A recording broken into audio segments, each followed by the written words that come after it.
Eu aviso. Tá no ar, filho. Pode ir. Estamos no ar. Olá, bom dia, quase boa tarde, nocauteiras e nocauteiros do Brasil e do mundo. Conforme o prometido, estamos aqui com o presidente Lula e com as nossas repórteres Aline Piva e Ana Roxo para fazer a entrevista que vocês tanto cobraram de nós. O presidente ficou preso 580 dias, as pessoas diziam: todo mundo faz entrevista com ele, só o nocaute não faz. Então, está aqui a entrevista. Vocês desculpem o pequeno atraso, mas o presidente teve que receber um jornalista estrangeiro, do Guardian, e atrasou um pouquinho a entrevista, mas estamos aqui para conversar com ele. Queremos dizer para o senhor que é uma alegria enorme para todos nós, certamente os nocauteiros, mas particularmente para nós três, que não só ficamos torcendo pela sua libertação, mas ficamos lutando. Sim. Colocamos o blog descaradamente, escancaradamente em defesa da sua liberdade. E não é só porque é o senhor que a gente gosta do senhor, não. É pela monumental conspiração de que o senhor está sendo vítima e que levaram um inocente para a cadeia. Então, para nós é uma alegria muito grande poder conversar com o senhor. E a gente fez um sorteio, e como eu sou o chefe, eu ganhei o sorteio. Faço a primeira pergunta, que nós somos todos honestos. A primeira pergunta, presidente, é o seguinte: nos próximos dias, a partir de agora, vão ser tomadas duas decisões, uma pelo Congresso e outra pelo Supremo, cujos resultados podem dizer respeito ao seu destino. Primeiro é do Congresso, que está votando aquela PEC sem vergonha, enviesada, que é uma tentativa de quebrar cláusulas pétreas para permitir que a pessoa seja presa antes de ter feito todos os recursos. E a segunda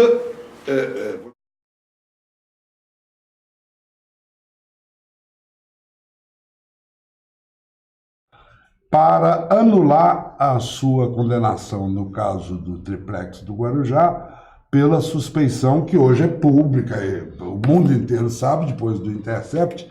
Antes só seus advogados falavam. Agora que o Intercept vazou, está todo mundo acreditando que não era a defesa do Lula só, que havia uma conspiração para derrubar o senhor. Qual é a sua expectativa? Muita gente, depois que o senhor saiu, muita gente me pergunta: o Lula está livre ou está solto? Qual a expectativa do senhor, tanto no caso do Congresso quanto no caso do Supremo? Bom, eu na verdade estou solto só, né? Porque ainda corre o processo, e o grande processo da minha vida, o que eu desejo é a anulação do processo. Tá?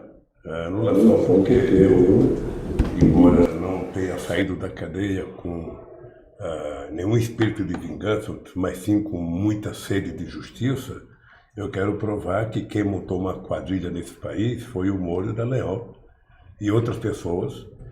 Como eu sou um cidadão que respeita as instituições que são garantes da democracia, eu acho que essas instituições têm que cuidar para que não surja mais os mentirosos, os canalhas como Dallagnol, sabe, instituição como o Ministério Público. Agora, antes de dizer o que eu espero, primeiro quero cumprimentar a Aline, sabe, porque toda vez que eu encontrava o Fernando de Moraes, eu falava, sabe, das boas entrevistas que você fazia, e a nossa querida aquela Ana Roxo, sabe, que eu estou prazerosamente feliz de receber aqui.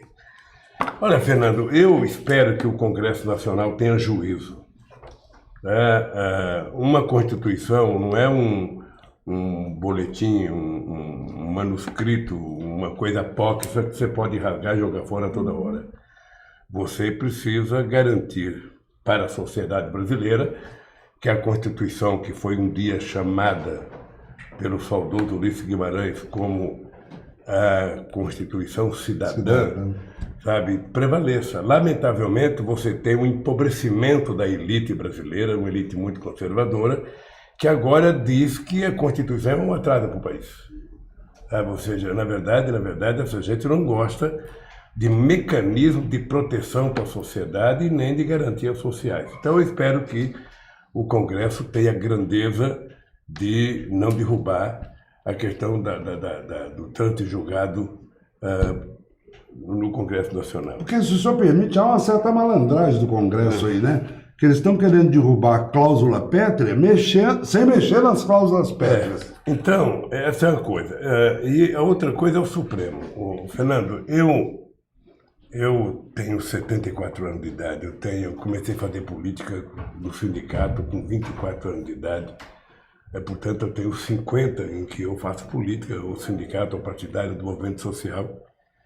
E eu sempre primei a minha vida, meu comportamento, por acreditar, sabe, nas instituições que nós criamos para garantir o processo democrático brasileiro. E eu espero que a Suprema Corte tenha a sabedoria de reconhecer o papel da Suprema Corte e o papel de garantir o cumprimento da Constituição, e ela possa julgar o mérito de um processo como o meu. Eu não tô pedindo favor para ninguém, eu só quero o seguinte: se eu tiver culpa, tudo bem, julguem, prove para a sociedade que eu tenho culpa e me punam.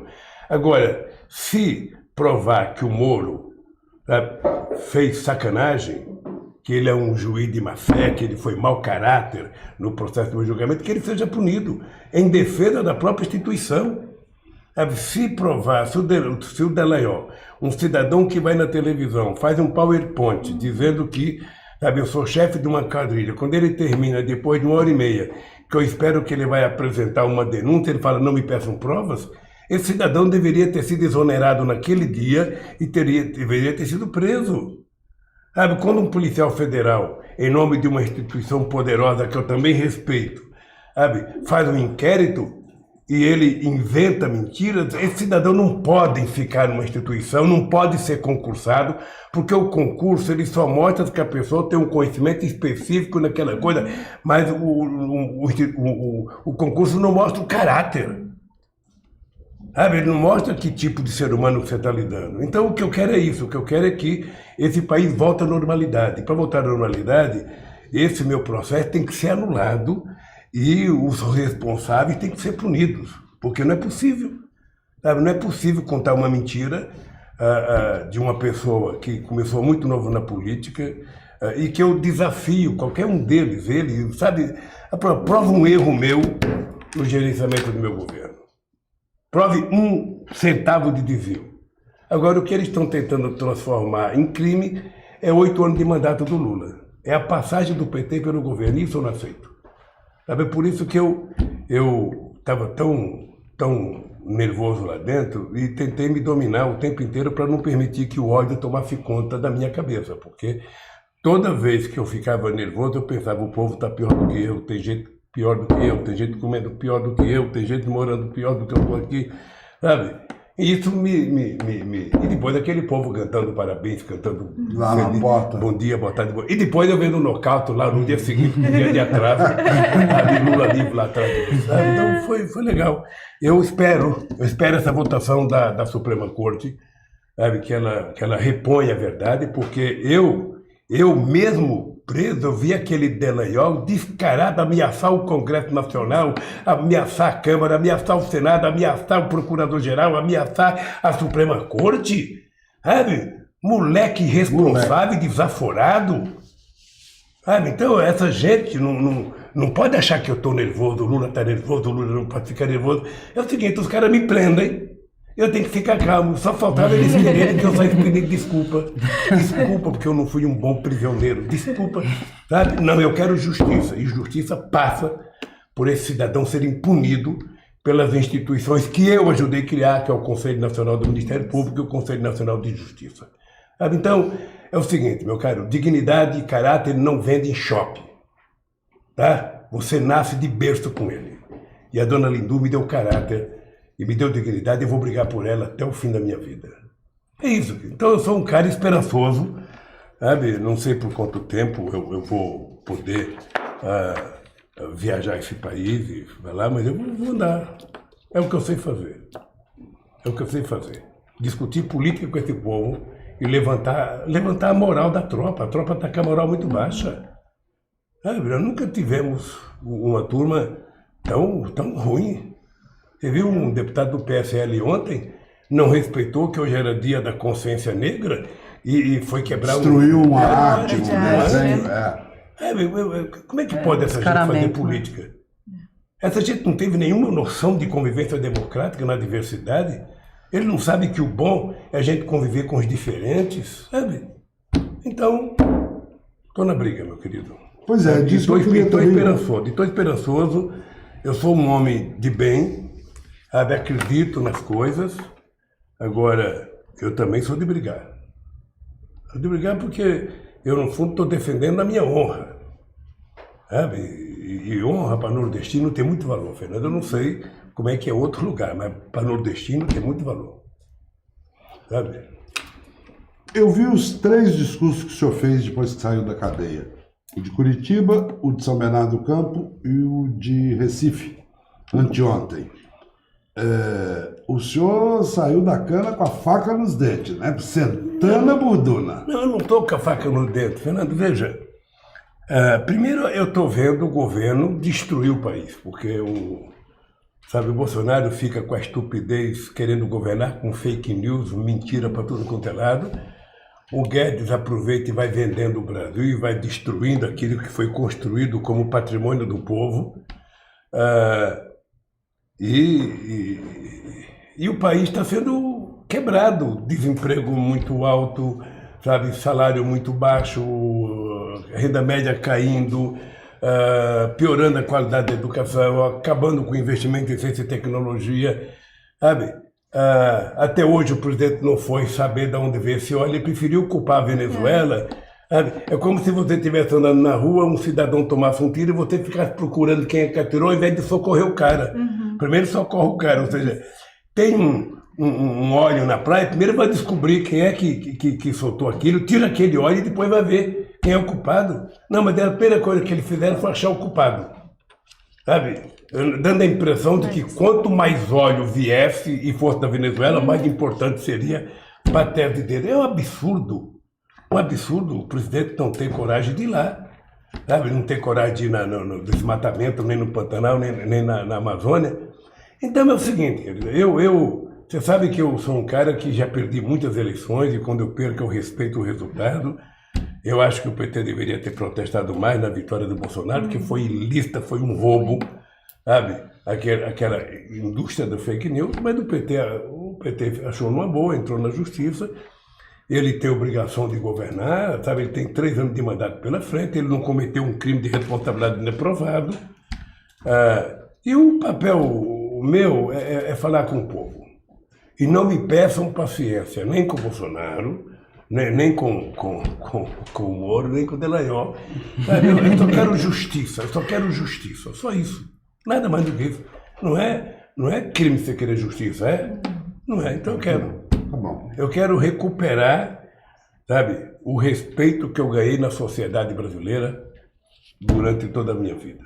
Agora, tem gente que acha que fica meio espantado, ontem a gente estava falando disso, de ver o senhor sentando a burduna nas iniquidades desse país, nas barbaridades que estão acontecendo, mas depois lê no jornal que o senhor vai se encontrar com o Rodrigo Maia e fica dizendo, como é que é isso e tal?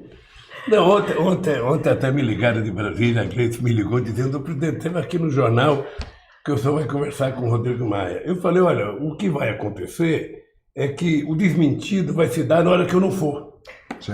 Não que eu não possa conversar com o Rodrigo Maia, sabe? Se um dia ele precisar conversar comigo, tiver um assunto interessante e eu precisar, eu não tenho nenhum problema de conversar. Sim. Mas não é o caso agora. Não marquei, não pedi, ele não marcou e não pediu. Sim. Quem inventou que trate de desmentir. Aliás, Fernando, eu estou abismado, eu estava preso, eu vi a quantidade de futrica, de gente falando por mim. Sabe? É o seguinte, todo dia eu fazia uma coisa que não estava na minha agenda. Sabe? Então eu acho que o pessoal preocupado com como é que vai ser minha vida vai ser normal. Eu não tenho como esconder aos 74 anos que eu faço todo dia. Sabe? Que eu tô mais preparado, tô mais animado, tô. Por isso é que eu falo, o cara que aos 74 anos fica apaixonado, ele está pronto para a guerra. Tá bom. Em qualquer nível, tá? Em qualquer guerra. Então eu tô bem. Sabe o que é o cara tá bem? Tô bem. Sabe, estou bem na política, estou bem, sabe, no meu namoro, estou bem no meu futuro. Eu sou um cara que pensa grande. Sabe? O cara que pensa pequeno morre cedo. Eu estou ali, ó. Chegará aos 120? Hein? Chega aos 120? Eu não sei, eu tenho uma tese. Sabe? Não é possível, sabe, que se já nasceu o cara que vai viver até 120, não seja eu. Deus não poderia ser tão injusto comigo. Como eu sou um cara que sou amigo do Todo-Poderoso, eu acho que eu fui escolhido. Não, você sabe que eu tenho uma tese que é o seguinte, a tese minha é o seguinte, é que quando eu morrer, eu quero lá para meia-noite dar uma brilhinha nos olhos só para ver quem é que está lá chorando, quem são os amigos, quem está lá... E quem tá feliz, né? Os felizes acho que não vão, não. Ó, eu, como sou materialista místico, bato na matéria. Materialista mesmo. Presidente, eu queria aproveitar para, nisso que a gente está falando aí do Rodrigo Maia, falar um pouco de rancor. A gente sabe que o senhor é muito pouco rancoroso, eu guardo todo o rancor pelo senhor, se eu quiser. Eu queria saber como é que está isso, assim, que limite que vai essas parcerias. A gente viu a Marta acenando já, tem o Ciro também, né, que não está acenando, muito pelo contrário. E como que está pensando essas parcerias para a prefeitura agora de 2020? Tem possibilidade do PT... a gente já viu aí do Freixo, o Boulos aqui em São Paulo, a Manuela Dávila, como que está isso? Ana, por que eu não guardo rancor? A vida inteira, a minha vida inteira, eu nunca fui de guardar mágoa. E eu acho que é uma lição que eu aprendi com a minha mãe. Porque a minha mãe, em momentos muito difíceis, em que a gente estava sentado, 8 filhos perto dela e não tinha o que colocar no fogão para cozinhar para a gente comer, eu nunca vi minha mãe com raiva. Ela dizia, amanhã vai ter, amanhã vai melhorar. E eu acho que foi com ela que eu aprendi a ser assim. Então eu não guardo raiva das pessoas, porque quem sofre é quem guarda raiva. Por exemplo, quando eu não gosto de um cara, eu não leio o artigo do cara. Porque o cara que fez o artigo, ele fez para te sacanear. Ele quer que você leia e quer que você fique nervoso, quer que você não durma, quer que você... Então, eu não leio. Então eu não fico nervoso. Se alguém achar que vai me deixar nervoso, vai morrer nervoso, porque eu não vou ficar nervoso. Sabe, isso é para me proteger, para me proteger. Então, foi a minha vida assim no sindicato, foi no PT, foi na presidência. Sabe, eu sempre tentei evitar deixar que o rancor, que o ódio tomasse conta de mim. Sempre, sempre, sempre, sempre. Mas mesmo quando uma pessoa insulta o senhor, o Ciro, por exemplo... Não, veja, a minha raiva dura 30 segundos. Sabe, quando um cachorro latir para mim, eu não vou latir para ele. Vou ficar latindo na esquina. Sabe? E eu acho que isso é mais duro para a pessoa que quer brigar do que se você ficar brigando. Mas é uma forma de ser. Olha, com relação, Ana, de aliança política, veja, o pessoal inventa muita coisa contra o PT, desde que o PT nasceu. Eu lembro que quando o PT nasceu, eu tinha que explicar porque a estrela do PT tinha 5 pontos, eu tinha que explicar porque eu tinha barba, eu tinha que explicar porque tem a bandeira vermelha, tudo era motivo de explicação. Minha barba. A Brandon vai falar, Jesus Cristo era barbudo, tirei de ter barbudo, o cara estava incomodado, era com a minha barba. Sabe? Então, o PT sempre... É que o PT nasceu grande. Então, o que acontece? Agora inventaram a tática que é o seguinte, o PT vai polarizar, o Lula solta, ele vai polarizar. Olha, se você não tiver um partido que queira polarizar, não tenha partido. Porque o PT nasceu para polarizar. O PT nasceu em 89, nós polarizamos, em 94, em 98, em 2002, em 2006, em 2010, em 2014, em 2018. E vamos polarizar em 2022. Tá? Essa é a sina do PT. Polarizar e ganhar, polarizar e ganhar, polarizar e ganhar, para provar que nós somos capazes de governar esse país melhor do que eles. A segunda coisa é a eleição. Eleição municipal. Veja, um partido que não tem candidato, ele não tem condições de se projetar. Sabe? Ele não tem condições. Então você tem uma cidade importante como São Paulo, uma cidade importante como Rio de Janeiro. Eu não sou contra o PT apoiar o Freixo, eu não sou contra o PT fazer aliança aqui em São Paulo, não sou. Agora, eu acho que um partido do tamanho do PT tem que ter candidato, até para defender sabe, as teses do partido, o programa do partido. Por que nós construímos eleições em 2 turnos? Exatamente para que todos os partidos pudessem ter candidato no primeiro turno e no segundo turno 2 mais votados disputassem a final. Sabe? Então, se o PT não for para o segundo turno, o PT apoia um candidato que seja progressista, que seja de esquerda. Se o PT for, a gente espera contar. Mas essa é uma das queixas da esquerda, de que o PT topa fazer aliança desde que o PT esteja hegemonizando, esteja na cabeça. É verdade, é verdade. Agora, é o seguinte, as pessoas têm que ter candidaturas competitivas para ser cabeça de chapa. Sabe? Obviamente que se você tem alguém, um candidato que aparece melhor do que os teus, mas não tem, esse é o dado concreto. Mas vamos pegar, você pode pegar o exemplo do Rio Grande do Sul, sabe? A Manuela é uma boa candidata, eu gosto da Manuela. Agora o PT tem 2 ex-governadores, o PT tem 3 ex-prefeitos, o PT tem um monte de deputados, o PT tem um vice-governador, um ministro. Ora, esses caras não podem ser candidato? Seja candidato, se não der certo, apoia a Manuela. Sei. Sabe, no Rio de Janeiro, por que o PT não lança uma candidata do porte da Benedita? Não, eu sou favorável a fazer aliança com o PSOL, mas é que se o PT não tiver um candidato fazendo um discurso, utilizando o tempo de televisão, como é que a gente vai eleger vereador? Como é que alguém vai defender minha família se eu não estou lá para defender? O vizinho vai defender minha família? Não vai. Isso significa que é fake news aquela notícia que circulou no fim de semana, que o senhor já teria prometido ao Freixo apoio a ele no Rio de Janeiro? Não, eu vou dizer para você, é mentira. Deixa eu lhe contar uma coisa. Se o PT tiver que apoiar o Freixo, o PT apoia o Freixo de cabeça erguida e se eu puder ajudar, eu irei lá pedir voto para o Freixo. Tá? Não é isso que eu estou dizendo. Eu quero saber o seguinte, a Benedita, que é um quadro que eu considero extraordinário, a Benedita chegou quase a ser deusa no Rio de Janeiro, em 92, quando inventaram os arrastões na praia para derrotar ela, para eleger o César Maia Pai. Por que a Benedita não pode ser candidata? Se ela não for, ela vai pedir aos eleitores que votaram nela, todo mundo vai votar no Freixo. Se o Freixo não for, pede para votar na Benedita. Essa que é a lógica dos 2 turnos. Sim. E assim vale em qualquer cidade. Sabe, o PT tem quadros importantes. O que eu fiz com a Marta Suplicy? Eu não chamei a Marta para o PT.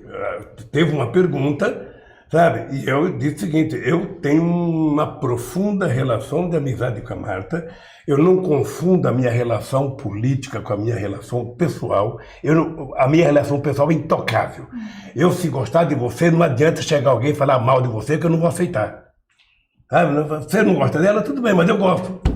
Então eu não misturo. Mas ela saiu do PT dando patada. O PT é grato. Eu sou grato a tudo que a Marta fez pelo PT.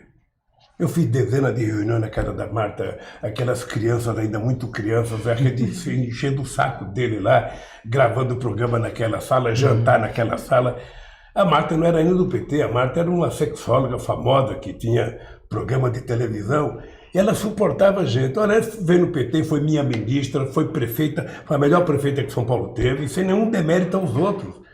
Ora, se ela quiser voltar para o PT, da mesma forma que ela saiu, ela pede para entrar. Eu vou lhe contar uma pequena história. Quando eu chamei o Mangabeira Unger para ser ministro, Zé Alencar pediu para me indicar o Mangabeira Unger de ministro. Tal. E eu coloquei. Quando eu ia passando, estava naquele corredor da morte, que era o corredor da imprensa, a imprensa toda, presidente, o senhor está indicando o Mangabeira, ele disse que o seu governo é corrupto. Eu parei, chamei o Mangabeira, falei, Mangabeira, ó, eles estão dizendo que você disse que o meu governo é corrupto, explica para eles. Aí o Mangabeira ficou lá com aquelas duas bolotas na boca. Olha, a Marta se explica por que ela falou aquilo. Sabe, agora eu não posso deixar de reconhecer o nosso histórico. Sabe, não vou romper. A Marta, quando a Marisa estava no hospital, ela foi visitar a Marisa, sabe? Então, essas coisas eu não esqueço. O Jacobitá saiu do PT, foi para o PSB, foi para o PDT, sabe? E os meus filhos continuaram amigos dos filhos do Jacobitá. É assim a vida. Se você brigar comigo, Fernando, um dia politicamente, eu não vou gostar mais ou menos de você, porque você entrou no partido político. Você vai ser o meu amigo, Fernando de Moraes, a gente vai conviver. Eu faço o que eu fazia com o Frechico. Frechico era do partidão. Eu falava, Frechico, em casa a gente não discute. Frechico, seu irmão, meu irmão. Explicava as pessoas. Eu dizia, Frechico, em casa a gente não discute política. Em casa você é meu irmão, a gente se reúne, faz o que quiser. Política, a gente discute na rua. Como ele não discutiu comigo, ele era mais velho, então a gente... Ele nunca tentou cooptar o senhor? Nunca. O Francisco sempre foi muito decente comigo. E ele que me levou para o sindicato. Então é isso a aliança, querido, é isso. Eu acho que o PT pode fazer aliança, sabe, não só para receber voto, mas para também dar voto. Agora é o seguinte, as pessoas têm que apresentar quadros, sabe, melhor do que os quadros do PT. A gente não pode começar do zero, porque se você não tiver força, sabe, você não vai para a final, você não disputa campeonato, você não recebe, sabe, nada se você não estiver brigando. E o PT, mais do que qualquer outro partido político, tem que ir para a televisão se defender dos ataques que ele foi vítima. Sabe? Porque se tem uma coisa no Brasil que as pessoas gostam, é atacar o PT. Porque justamente um desses ataques, o senhor falou bastante antes da questão da polarização, né? Um dos ataques que a gente vê bastante é que o PT é responsável pela polarização do Brasil, que agora as famílias brigam por política, não tem mais Natal, né? Não tem mais Natal e a culpa é do PT. Olha, seria Eu muito... brinco dizendo que a minha neta, que o senhor conheceu, já prometeu para a mãe que só come jiló depois que o PT fizer autocrítica. Essa é outra coisa, o PT não faz autocrítica, porra. Autocrítica Escuta aqui, por que pública. Você quer que o PT faça autocrítica? Você tem crítica para fazer o PT? Faça você. Por que eu mesmo vou me criticar? Ora, porra, sabe, se eu fizer autocrítica, então não precisa de oposição. Claro. Eles pedem autocrítica porque eles sabem que por mais que o PT tenha errado, nenhum partido fez mais por esse país do que o PT. Nenhum país cuidou mais dos pobres do que o PT. Sabe, o Fernando, é muito grave essa elite brasileira saber que é um cara que só tem um diploma primário, ser o cara que mais fez universidade no Brasil, ser o cara que mais fez escola técnica, ser o cara que mais colocou jovem na universidade, ser o cara que garantiu, sabe, que filho de pobre pudesse estudar. Então isso incomoda. Então as pessoas ficam, o PT polariza, o PT vai polarizar enquanto ele estiver na disputa. Os tucanos não polarizaram esse ano porque desapareceram. Você está lembrado que em 2005 o Borrauso dizia precisa acabar com essa raça do PT. Raça. Eles se acabaram e nós estamos aqui. E o PT tem que ter coragem, o PT tem lado, o PT tem público, sabe? E o PT não tem que ter vergonha do seu público. Eu estava dizendo para o jornalista do Guardia que a solução desse país é fácil, é só colocar o pobre dentro do orçamento. Se você quiser colocar apenas o sistema financeiro, o mercado, ficar só falando de ajuste fiscal, acabou esse país. Um prato a mais de comida para o pobre, um chinelo a mais para a criança, um livro a mais, sabe? É isso que vai fazer as pessoas crescerem. Então eu acho que o PT tem que polarizar mesmo. Sabe? Tem que disputar para valer. Essa é uma coisa. A outra coisa que eu acho importante é o seguinte, é engraçadíssimo. Sabe? Eu lembro que em 2089, o Brizola dizia, olha, o Brizola tinha certeza que ia ganhar as eleições. E eu era um coitado, veja, o PT tinha apenas 9 anos de vida e eu estava disputando contra o senhor constituinte, eu estava disputando com o senhor Leonel de Moura Brizola, eu estava disputando com o senhor Aureliano Chaves, eu estava disputando com o senhor Mário Cuevas, estava disputando com o senhor Afif Domingos, tudo capo da política, e está lá o metalúrgico. E o Brizola falava, não, porque, sabe, se o Lula for para o segundo turno, eu apoio ele, porque o Brizola pensava que era ele que ia para o segundo turno. Aí quando eu ganhei as eleições, o Brizola, sabe, queria que eu e ele desistissem para apoiar o Mário Covas. Eu falei, Brizola, desculpa, mas isso será uma ofensa ao povo. Se o povo quisesse o Mário Covas, tinha votado nele, porra. Sabe, você tem que me apoiar. Mas depois de muito tempo, o Brizola apoiou e foi leal, repassou todos os votos para mim. Então, eu defendo, vamos todo mundo disputar, quem tiver candidato, disputa, e depois no segundo turno junta. Eu não vejo problema. Então, veja, Paulina, eu sou um cara que tem um respeito pelas pessoas. Eu fico sempre pesando as ofensas que o Ciro Gomes faz e as coisas boas que ele fez no meu governo. Então eu prefiro ficar com as coisas boas. Sabe, que dizem que ele é meio destemperado e dizem, sabe, isso é para ele. Eu não preciso ficar preocupado com isso. Eu sou grato a ele por ter trabalhado comigo, ter sido leal. Quando ele foi eleito deputado, eu não queria que ele assumisse o cargo, eu ofereci para ele a presidência do BNDES, dizendo, Ciro, a Câmara não é para você, rapaz, aquilo, sabe? Pulveriza. E depois o Ciro não é o homem do debate político, porque ele é o homem de uma verdade só, que é a dele, sabe? Não dá para o parlamento, ele não quis, sabe? E depois, na vitória do Haddad, ele foi embora para a França, e foi nós que queremos o caso. Quer dizer, você está xingando o povo que votou no Haddad porque não votou nele, o povo que votou no Bolsonaro não votou nele. Então eu não vou ter essa preocupação com a polarização. O PT é o mais importante partido de esquerda da América Latina. E vou dizer, não existe nenhum partido similar no mundo igual ao PT. O PT só perde para o Partido Único da China e para o Partido Único de Cuba, sabe? Mas o PT é o grande partido desse país. Por que nós vamos abrir mão da nossa grandeza? Por que nós vamos abrir mão da nossa grandeza? Você veja, deve incomodar muita gente, porque eu fui para o segundo turno em 89 e 94. Eu fui o segundo colocado em 89, 94, 98, em 2002 eu fui o primeiro, 2006 o primeiro, 2010 o PT foi o primeiro, 2014 foi o primeiro. E se eu fosse candidato em 2018, eu teria ganho as eleições, e essa era a razão pela qual é importante vocês saberem por que eu fui me entregar. Porque eu poderia ter saído do Brasil, eu tive oportunidade, eu tinha convite, eu tinha que ir para a embaixada. Eu não quis ir porque eu não queria ser tratado como fugitivo. Eu tenho tanta certeza da canalhice que fizeram comigo, que eu falei, pois eu vou lá para junto deles, para poder ficar gritando de lá.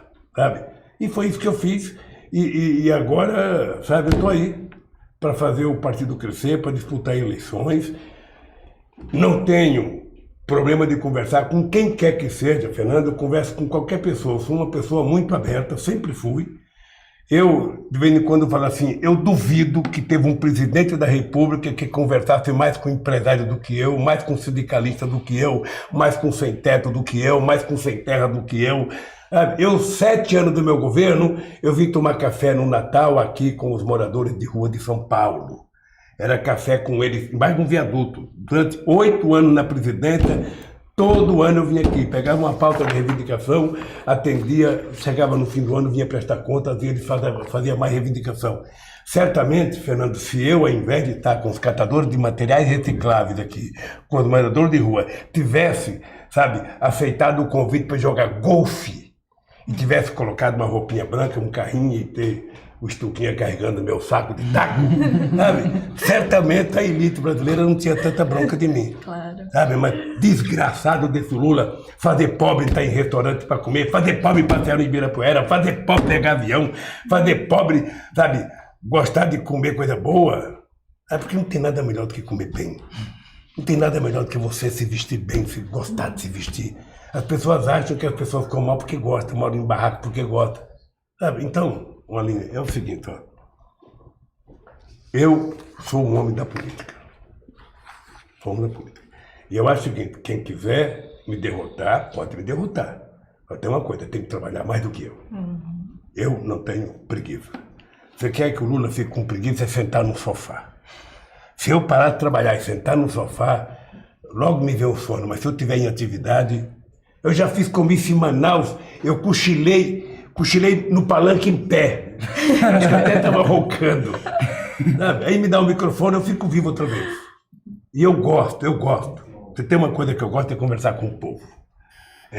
Eu era presidente da República, eu ia na piscina do Alvorada, sentava lá eu, seu Antônio, que tomava conta da piscina, o pessoal que trabalhava na cozinha, e eu queria saber como é que foi o supermercado, como é que está o preço do arroz, como é que está o preço do feijão, como é que está o preço... Sabe?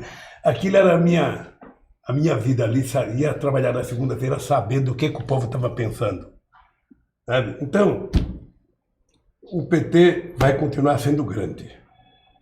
Sabe? Se o PT não se afastar do povo.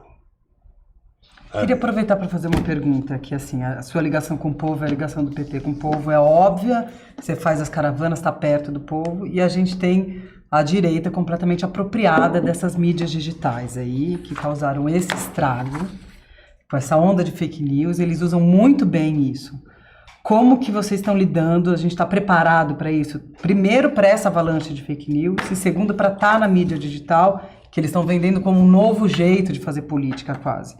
A gente está conversando sobre isso. Ana, primeiro, toda vez que a gente falar de eleição, a gente tem que lembrar o seguinte: uma parte do ódio que está disseminado no Brasil, a gente deve à Rede Globo de televisão. Desde as manifestações da eleição da Dilma, é só você pegar durante meus 8 anos de mandato e depois dos anos da Dilma, você vai perceber que a Globo foi pouco verdadeira com relação a nós. E no meu caso, então, o ódio está estampado na quantidade de horas. Se você for somar a quantidade de horas que falaram mal de mim no Bom Dia Brasil, no Jornal da Tarde, no Jornal Nacional, no Jornal da Meia-Noite, você vai perceber que eu sozinho recebi mais acusações da Globo do que todos os presidentes do mundo em todas as televisões do mundo. Era uma obsessão, era aniquilar o Lula. Esse era o ponto. Tá? E eu sei que eles ainda tentam, eu sei que eles estão preocupados. Como é que a gente não acaba com esse cara? Não acaba apenas por isso, por causa da minha relação direta com esse povo. Ora, por que a direita? A gente tem que saber que a gente perde. A sociedade é dividida, ela não é... O mundo é dividido. Nos Estados Unidos é republicanos e democratas, na Alemanha é CDU e SPD, na Suécia é CDU e SPD, na França é Partido Socialista e a direita, na Inglaterra é o Labour Party e os conservadores. Sabe? No mundo é assim. Só no Brasil que não tem essa polarização, mesmo assim o PT e o PSDB polarizaram, porque tem um monte de partido político, o partido ficou quase que um instrumento, sabe, de aplicação. Então, o PT tem que ter clareza, sabe, de que a direita tem um papel, de que a direita aprendeu a utilizar as redes sociais mais do que nós, até porque desde pequeno eu aprendi com a minha mãe, uma mentira, ela vai de avião, a verdade vai engatinhando. A verdade é mais difícil de acreditar, porque a verdade pressupõe algum sacrifício de pensar. A mentira é só facilidade. Né?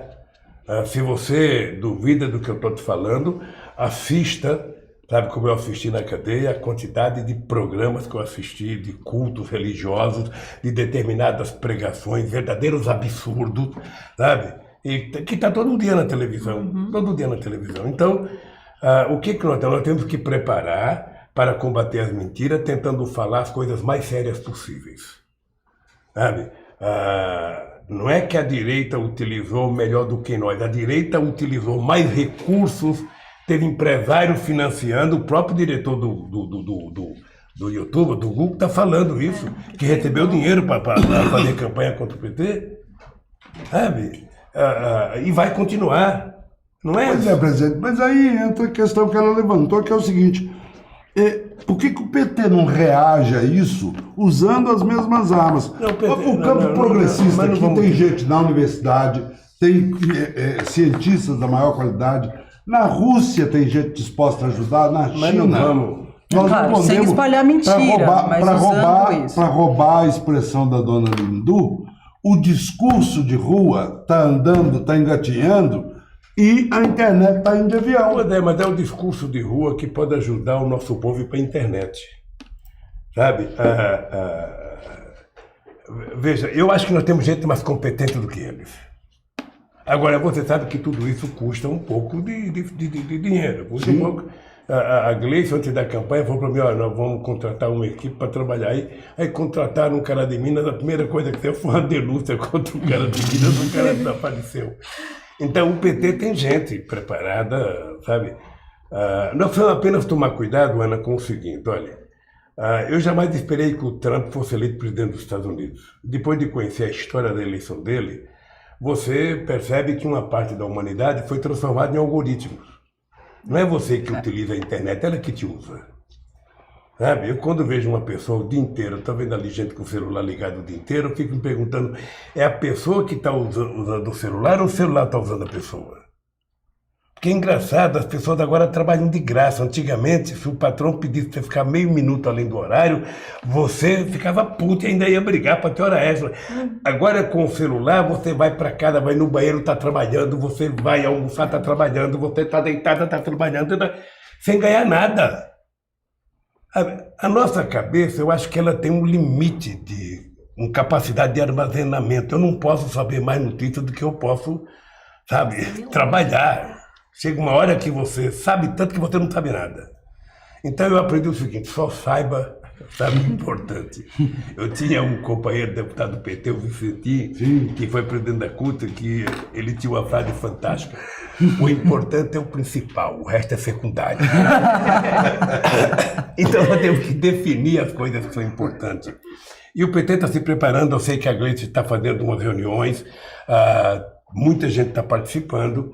Eu depois estou favorável a gente reunir todos os chamados blogs sujos, que a elite da mídia denominou, para conversar, sabe, como é que a gente pode utilizar essa, sabe, gama de rede que existe, sabe, e que às vezes são utilizadas de forma muito individual. Eu vejo na cama, as pessoas não falam mais, tem um cara falando, está todo mundo fazendo selfie, mandando para sua base, mandando... Sabe, isso não tem resultado. É preciso ter mensagem política que seja convincente para as pessoas aprenderem alguma coisa. Eu acho que o PT está engatinhando ainda. Pelo tamanho que o PT é, nós deveríamos ter uma rede quase que imbatível. O PT tem quase 2,5 milhões de filiados, tem o partido organizado em quase 5 mil diretórios. Agora nós não temos nem o cadastro dessa gente não temos nem o zap dessa gente para poder dar ordem. Mas nós vamos chegar lá. Você veja é uma preocupação do partido. Eu posso te dizer que é preocupação do partido. Você pensa que eu não fico torcendo para que vocês cresçam e dê certo e que tenha 1 milhão de pessoas, sabe, pagando, financiando? Eu vou dar um livro para você falar na campanha. Mas é isso, meninas, olha, eu acho que nós temos muito para aprender, Fernando, muito. Eu mesmo, você sabe que eu acho que nós fizemos muito na comunicação. Nós, quando eu entrei na presidência, o Brasil gastava com publicidade para 349, parece que, meios de comunicação. Quando eu saí, a gente estava com quase 4 mil meios de comunicação, mas ainda faltou muito. Então, eu acho que nós estamos com essa dívida conosco mesmo de tentar democratizar os meios de comunicação, sabe, fazer com que o governo tenha o mesmo interesse que ele pode financiar uma televisão, uma rádio, ele tem que financiar a chamada mídia independente, porque é isso que vai garantir a democracia. Um governante não pode ter medo, sabe, de que a sociedade seja informada.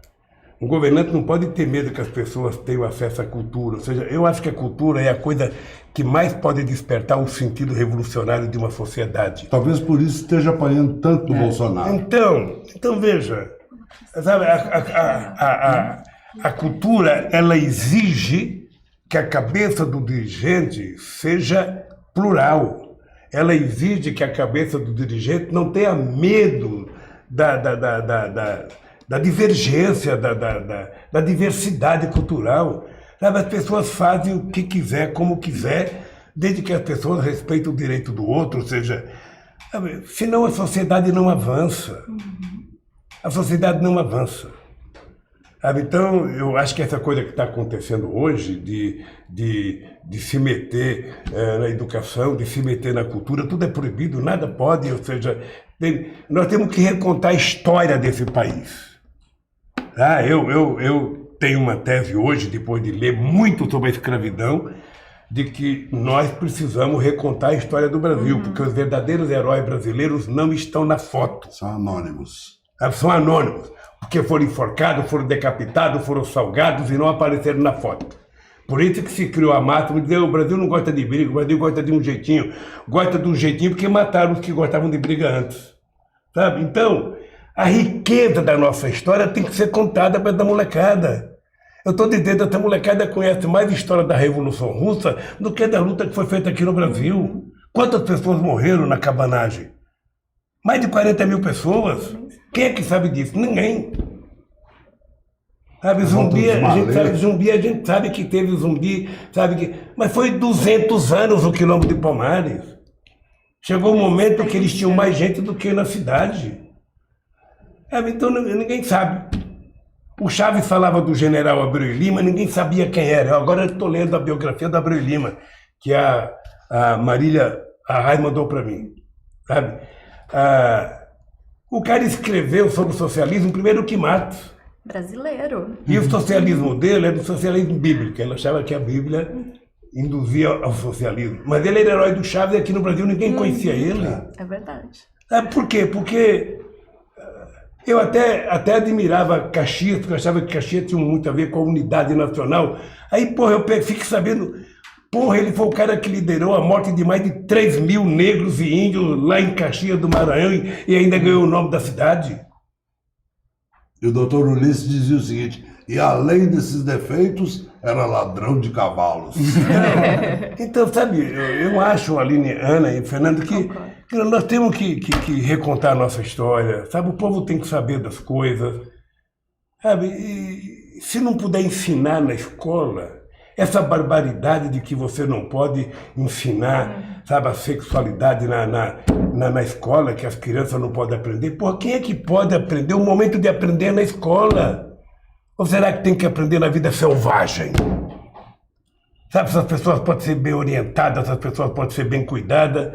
Sabe, então, essas coisas que só tem razão do PT existir por isso. Sabe, o PT tem que brigar por isso, ser teimoso por isso. E não aceitar a prevalência do discurso conservador. Então, por exemplo, toda vez que se fala do aborto, então, eu vivo isso desde 82. É um aborto. Aí você começa, não, eu acho que, eu penso que... Você não acha nem pensa. Sabe? Um presidente da República, ele não tem que cuidar do aborto. Você percebe? Eu, pessoalmente, posso dizer, eu sou contra o aborto. Eu sou contra. Agora, como chefe de Estado, eu tenho que tratar o aborto como uma questão de saúde pública. Porque as pobres ficam furando o útero com agulha de tricô, fica colocando fuligem de fogão de lenha na vagina, sabe, para ver se aborta, enquanto a madame vai para Paris fazer um aborto. Então, o papel do Estado não é ser contra ou a favor, é cuidar das pessoas necessitadas. Sabe, e fazer esse debate. Sabe, você não pode permitir que o atraso vença. Justamente. Em pleno século XXI. Não tem sentido. Então, eu acho que é essa coisa que faz a diferença, essa coisa que deve fazer o PT brigar, essa coisa que tem que fazer o PT não ter medo. O PT não pode baixar o rabo. Sabe aquele cachorrinho que enfia o rabo no meio das pernas e fica, estão denunciando o Lula, vão denunciar... Não, tem que brigar, tem que lutar, tem que se defender, sabe?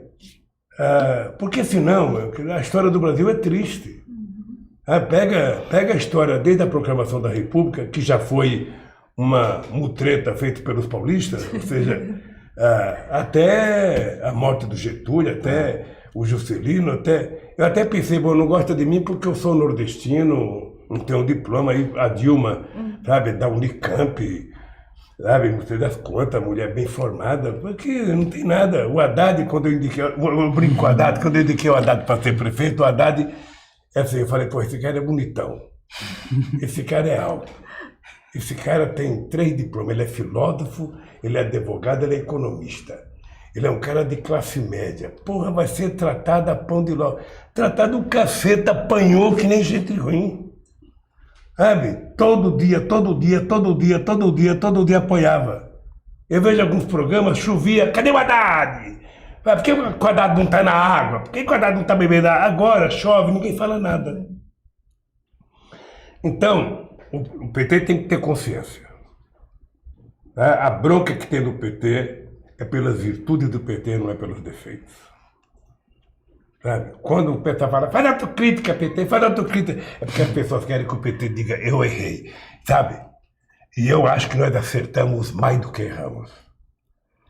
Quem tem que fazer autocrítica é quem está aumentando o número de moradores de rua em São Paulo. É quem está dificultando o filho de pobre entrar na universidade. É quem está punindo artista. É quem está querendo controlar a qualidade de aula, não pode mais falar as coisas que o povo tem que aprender. A história tem que ser a dele. O Ustra tem que virar herói nacional. Então, não vamos ficar quietos? Engolir. Então nós só temos que brigar.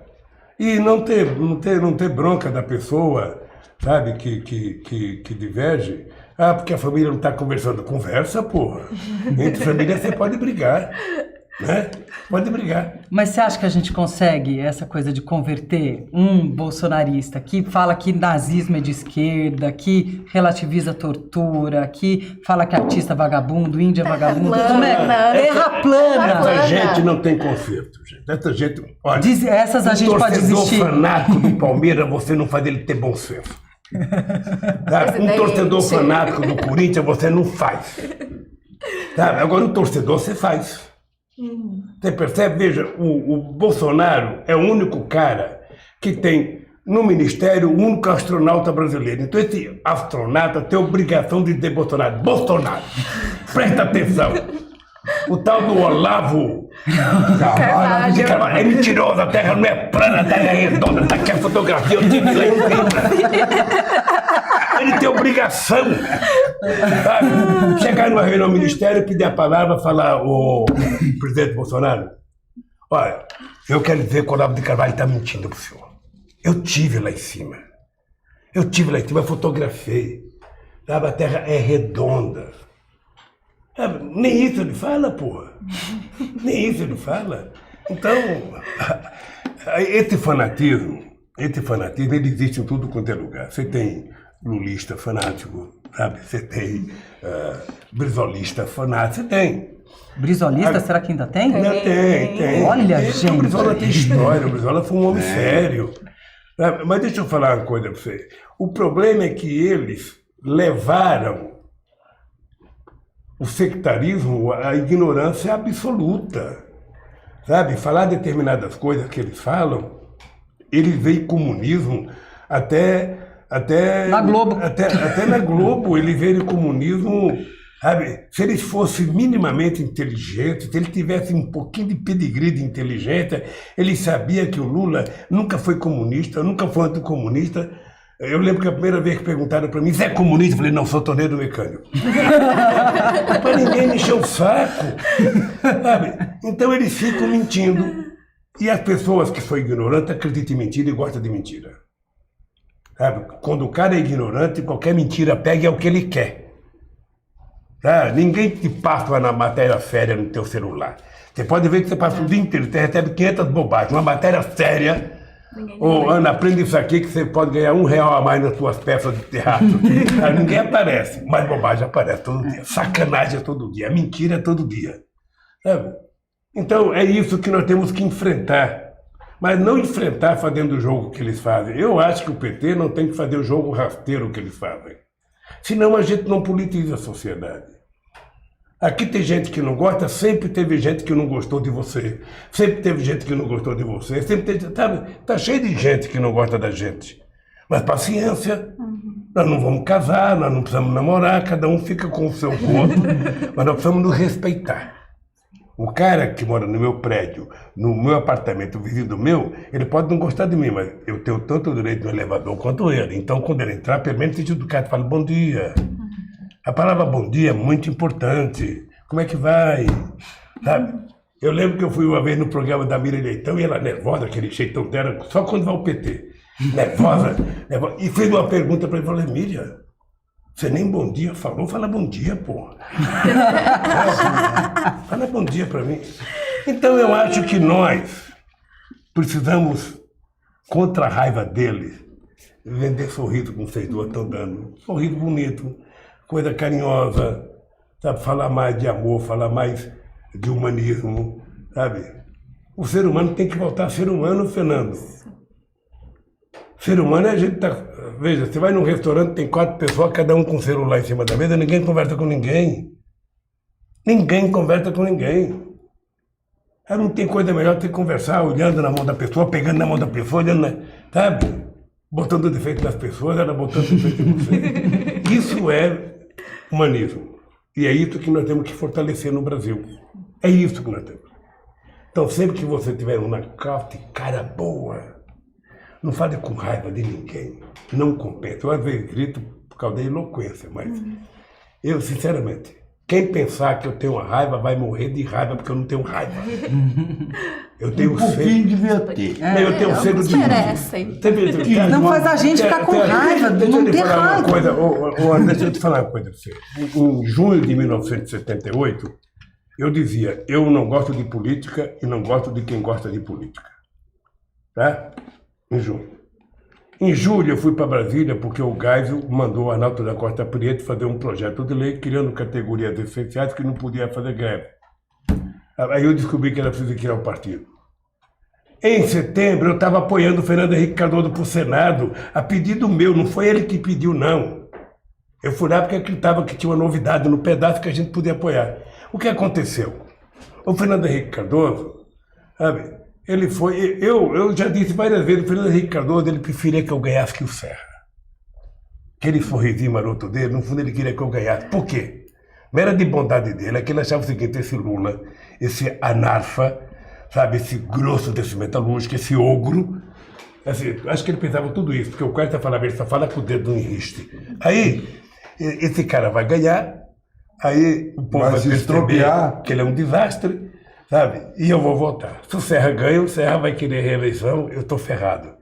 Então, o que acontece é o seguinte, o Fernando Henrique Cardoso, a mágoa que ele tem de mim é que ele não aprendeu a conviver com o meu sucesso. Se eu tivesse fracassado, ele estava feliz da vida. Estava feliz da vida. Agora, como eu, sabe, fiz mais sucesso internacional do que ele. Tem um título que ele jamais vai ter, da Fiespo. Ó. Ele nunca vai poder falar, eu tinha um título da Fiespo. Sabe? Então, olha que chique. Então, ele devia ficar feliz. Olha, eu fiz a transição democrática, sabe? O Lula é um homem de bem, sabe? Mas ele não tem coragem de dizer isso. Ele sabe que eu sou honesto. Mas falta E ele sabe que eu fui honesto com ele quando eu a denúncia das Ilhas Caimãs. Eu só queria que ele fosse honesto comigo como eu fui com ele. Mas ele não tem coragem de falar que eu sou honesto.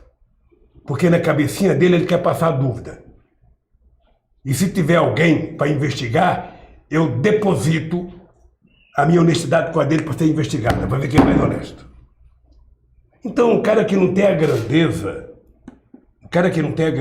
porque eu, companheiros e companheiras, sabe, se um cara, sabe, cometeu um crime, eu só vou dizer que ele é criminoso depois de provar. Antes, sabe, eu tenho a responsabilidade de não acusar em falso. Então, como é que a gente vence esse preconceito? Como é que a gente, sabe, derrota? Eu tinha uma relação maravilhosa com o Chaves. Eu tinha uma relação maravilhosa com a... Sabe, eu virei uma espécie de amigos. Eu era quase que o irmão mais velho deles. Sabe, você conhece várias histórias. Eu me dava bem com todos eles, com Rafael Correia, com Kishi, com Lago, com Michelle Bachelet, depois com Cristina, depois com Evo Morales. Eu falava, Evo, sabe, você não precisa brigar comigo, Evo. Sabe, eu sou teu companheiro. Aí eu pensava, não, o Lula tem que ser duro com o Evo, eu não posso ser duro, eu quero brigar com o Bush não quer brigar comigo, por que eu vou brigar com o índio? Imagina um metalúrgico de São Bernardo brigando com o índio. Eu não vou brigar. O Brasil é um país que tem que construir, sabe, amizade, construir concordância, sabe? O Brasil tem que contribuir com os outros. Esse é o tamanho do Brasil, a importância que a gente pode ter nesse continente, na África, sabe? Então, eles não pensam assim. Eu lamento que a América Latina esteja assim, lamento que a gente tenha desprezado a relação com a África.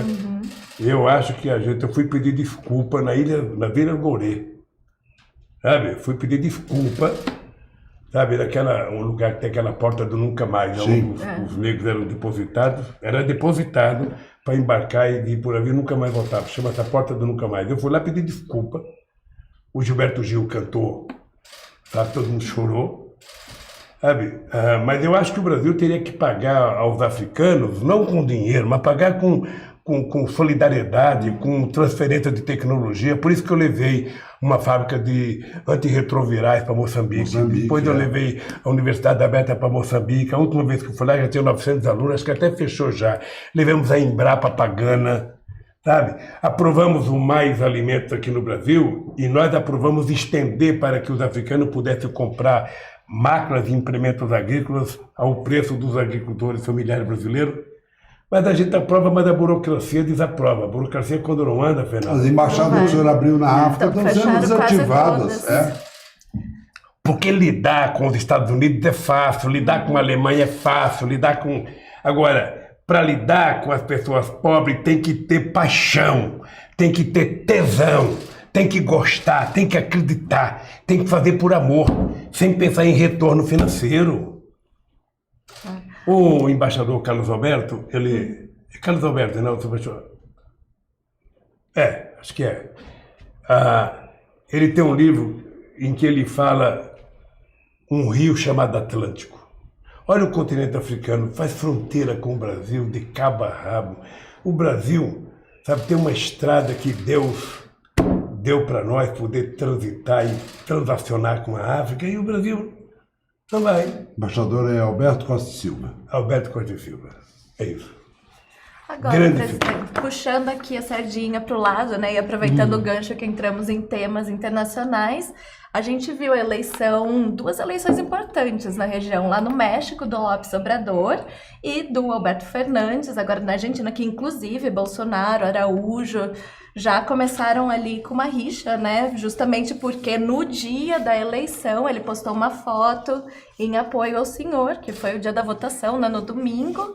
Eu queria saber se o senhor acha que são ventos novos, a gente tem uma mudança de rumo acontecendo aqui na América Latina, ou a gente ainda vai amargar uns anos de governos conservadores, neoliberais? Aline, o mundo está cheio de alternativas, sabe? Toda hora tem uma alternância de poder. Não tem nenhum partido que governa para sempre, sabe? Nem de direita nem de esquerda. E eu acho bom para a democracia que tenha essas alternâncias, sabe? É muito legal, sabe, que você um dia ganha, outro dia perde. Nós não podemos achar que é o fim da picada. Agora, o que nós temos que provar é que a direita ela é incompetente para tratar dos problemas principais que um país vive, que é a qualidade de vida do seu povo. Se você não tiver preocupação com os velhos, com as crianças, com os adolescentes, com os mais pobres, para que governar? Para que governar? Então, o Macri foi uma mentira. Uma mentira. O cara acha que governar o Brasil é governar o Boca Juniors. É diferente. É diferente. Governar a Argentina é complicado. A Argentina já foi a quinta economia do mundo. A Argentina empobreceu, ela melhorou no tempo do Kirchner e da Cristina e voltou a empobrecer em 4 anos como... Impressionante. Sabe, tem gente que me diz que não consegue andar em Buenos Aires, tanta gente na rua. Esse cara governou para quem? Ainda endividou a Argentina, foi pegar dinheiro emprestado. Não existe hipótese, eu estou tendo aqui, olhando para a câmera tua aqui. Não existe hipótese do FMI ajudar alguém.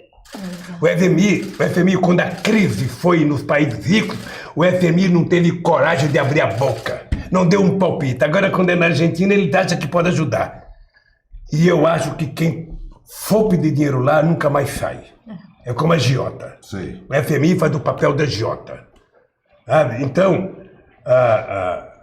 um país como a Argentina, grande, maravilhoso, um povo bem formado, não poderia estar nessa situação. Então, eu acho que a volta do Fernando é um alento, sabe? Como eu acho que, veja, eu acho que a gente vai ganhar no Uruguai. Mas também, se não der certo e não ganhar, e nós estamos lá já há quase 15 anos, 2 mandatos do Tabaré e um do Pepe, sabe? Chega uma hora que as pessoas falam, pô, vou experimentar aquele feijão ali, que deve ser melhor.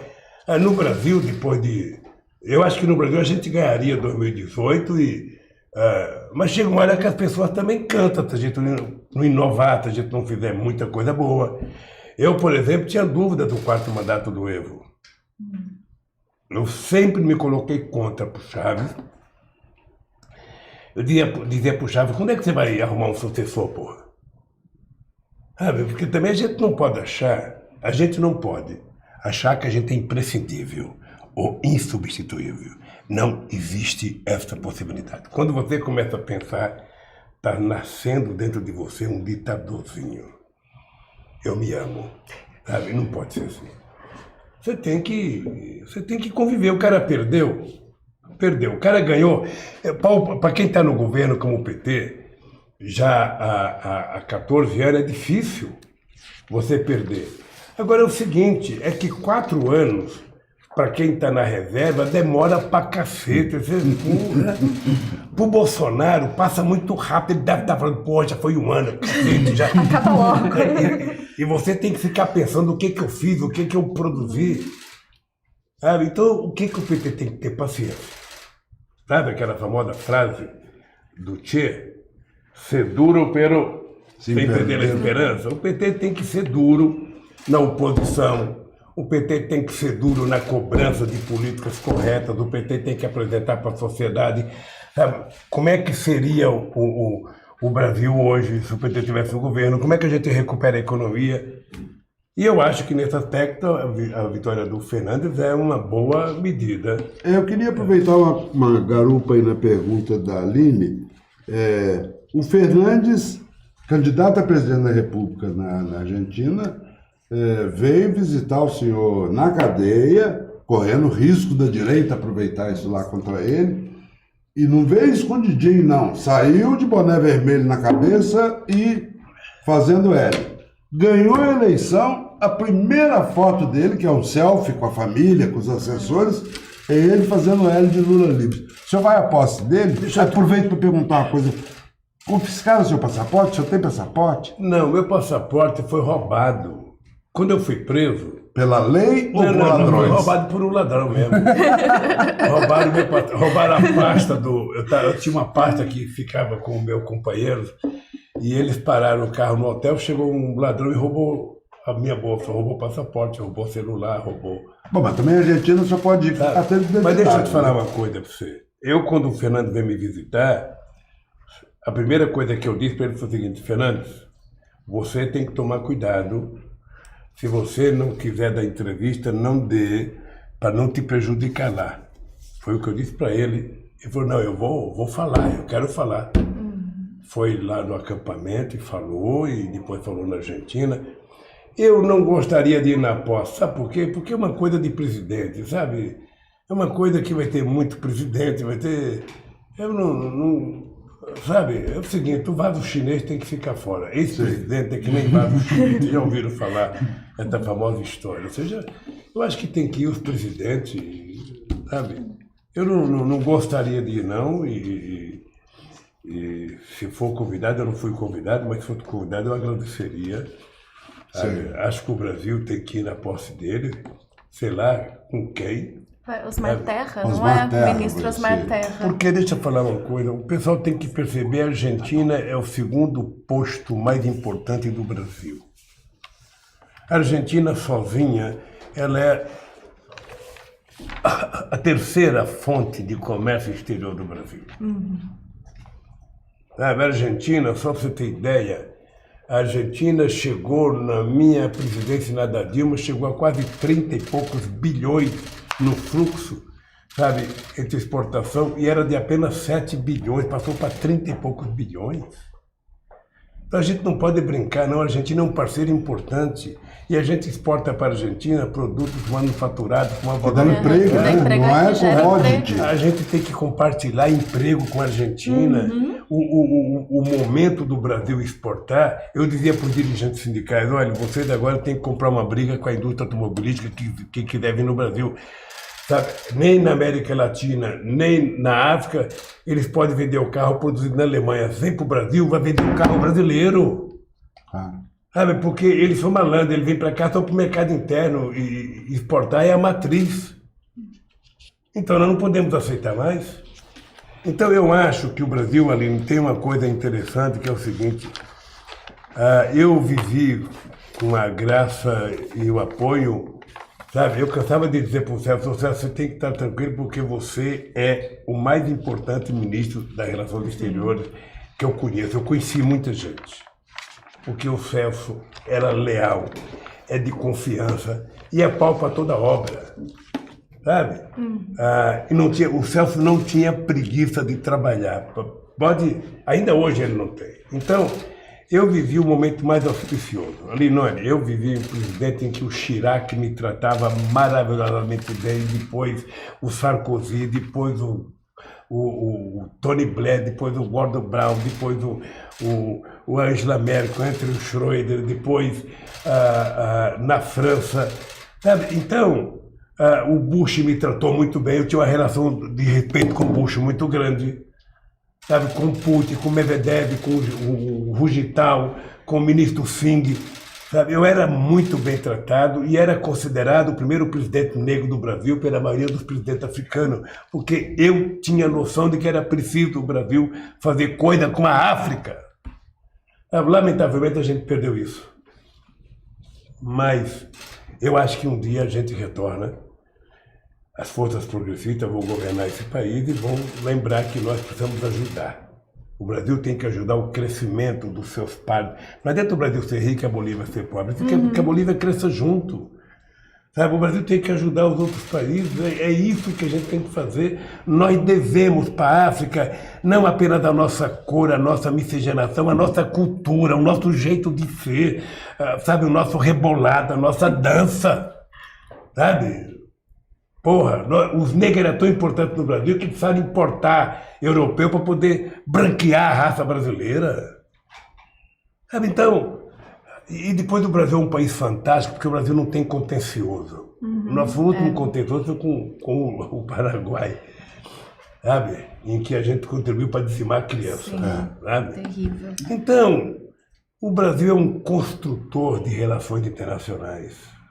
Sabe? Com todo mundo. Era, né? Agora é um destruidor. Estamos para outro Gente, lado. nós estamos já avisados que a gente está bem em cima, então cada um de nós faz uma pergunta para a gente deixar o presidente trabalhar. Você pode, Tá depois bem. que passar o seu tempo, você pode fazer um repetente. Olha que a gente acostuma. Vale a pena ver de novo o nocaute. Assista quantas vezes quiser. Eu queria fazer uma última pergunta, então, nesse tema de relações internacionais, né? Que ao mesmo tempo que a gente está vendo esses governos progressistas serem eleitos, a gente está vendo uma onda de golpes de Estado mais recente. A Bolívia, a gente teve golpe aqui no Brasil, enfim, com consequências graves e sérias, que são basicamente, assim, tem uma consequência social. E aí, nessa parte, eu queria perguntar, como a gente retoma o caminho democrático depois que a gente vê? O senhor mesmo disse, as eleições do Bolsonaro, apesar daquele aspecto de democracia, foi uma eleição fraudada, a gente teve a fake news. Como a gente retomaria esse caminho democrático? Seria necessário construir um novo pacto social? E mais, a matriz desses golpes é a mesma? Tem mão dos Estados Unidos? É mesmo. Tem mão dos Estados Unidos? Veja, é a mesma e hoje eu estou convencido que os americanos, nessa briga com a China, os americanos resolveram voltar a transformar a América Latina no quintal deles. Eles não querem que exista nenhum país aqui com mania de protagonismo. Sabe? Eles não querem. E o que é lamentável é que um país do tamanho do Brasil submeta isso. Quando nós tivemos coragem de dizer não à ALCA numa reunião em Mar del Plata, que estava o Bush. E nós dizemos, nós não queremos a ALCA, nós vamos fazer o Mercosul ficar forte. Sabe, quando eles criaram, quando eles reativaram a quarta frota no Atlântico, quando nós descobrimos o pré-sal, eu propus a criação do Conselho Sul-Americano de Defesa para ficar de alerta. Sabe, então... Uma OTAN do Sul. Então, nós tínhamos feito muita coisa. Então, acho que os americanos não querem. O Brasil fez reunião América do Sul com os países árabes, o Brasil fez América do Sul com a África, o Brasil criou o IBAS, que era África do Sul, China, não, África do Sul, Brasil e Índia. Os BRICS, em que o Brasil tinha muita importância. O Brasil criou a CELAC, em que se juntava até Cuba. Foi a primeira vez numa reunião em 500 anos ter os Estados Unidos e o Canadá. Então o Brasil foi criando um mecanismo, nós fomos ao Irã fazer um acordo melhor do que o que eles fizeram, junto com o Erdogan da Índia, da Hungria, da Turquia. Velho vai esquecendo das coisas, né, filho? Então, eu acho que tem o braço no Departamento de Estado norte-americano. Esse cidadão dele, como é que chama? Steve Bannon. Esse maluco, sabe? Maluco. Esse cara é um transmissor de ódio. Esse cara tem para a humanidade o que o bicudo teve para o algodão aqui no Brasil. Ele é destruidor, sabe? E nós não podemos aceitar isso. Agora, O Erdogan não chegou a mandar uma mensagem para o senhor na época a das... Dilma falou A com a Dilma. Dilma e falou comigo. A O que mão estava que tá- acontecendo no Brasil era o mesmo que estava acontecendo lá. A mesma O mão. mesmo que aconteceu na Primavera Árabe. Exato. Ô, gente, o que foi a Primavera Árabe que a gente enalteceu? Eu fui ao Catar fazer reunião com os jovens, sabe, do Egito, sabe?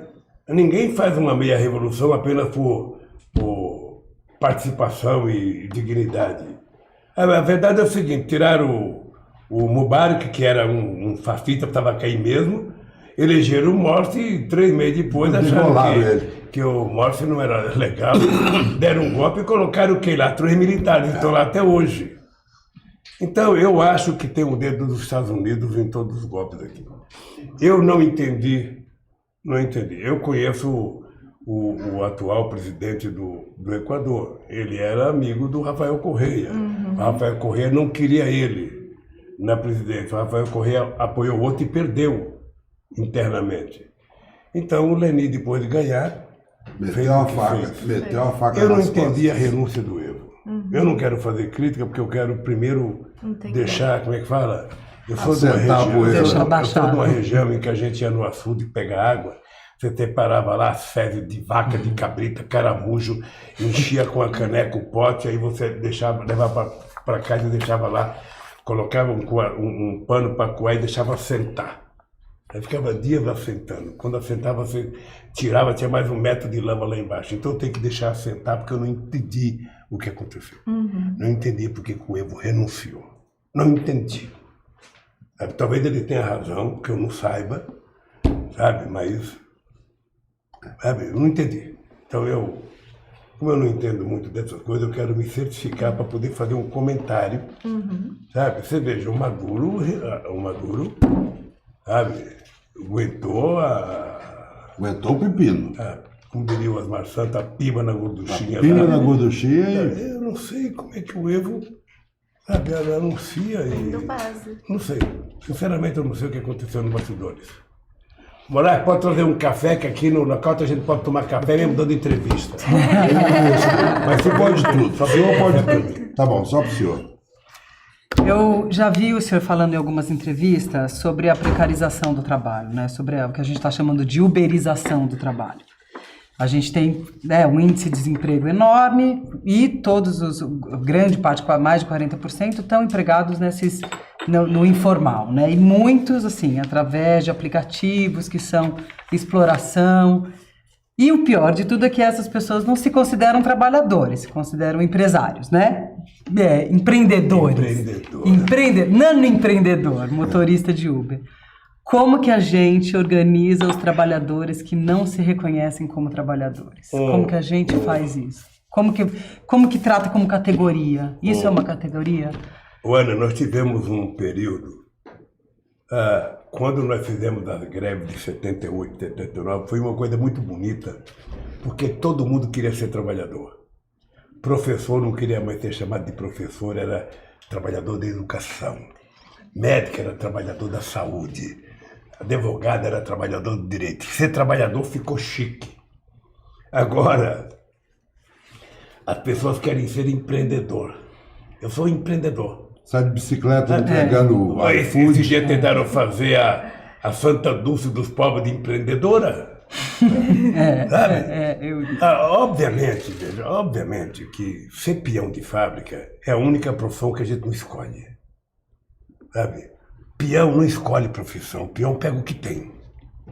Sabe? A não ser que o cara seja um ferramenteiro, um torneiro, mas se não tiver profissão, a gente não escolhe.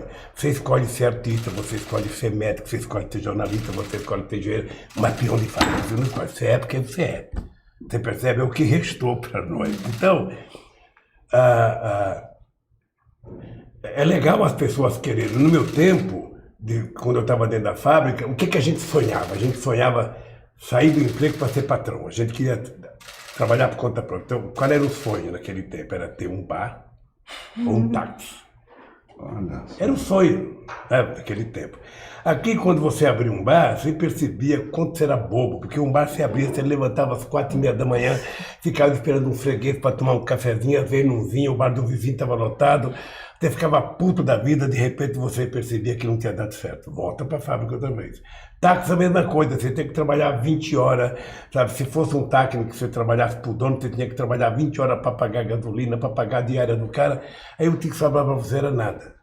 Agora eu estou vendo, o cara tem o carro dele, o cara tem que gastar dinheiro lavando o seu carro, cuidando do seu carro, o cara trabalha para mandar para o dono do aplicativo e ele fica com nada. E ele acha que é o máximo. Sabe? Vai chegar um dia que ele vai descobrir que ele não é o máximo, que, sabe? Nós somos um bando de imbecis que estamos trabalhando de graça para os outros. Esse é o dado concreto. Sabe, as pessoas se esquecem que na década de 50, muitas mulheres trabalhavam dentro de casa, costurando camiseta, fazendo, sabe, short. Depois a gente brigou para que ela pudesse ser considerada trabalhadora, ter direito.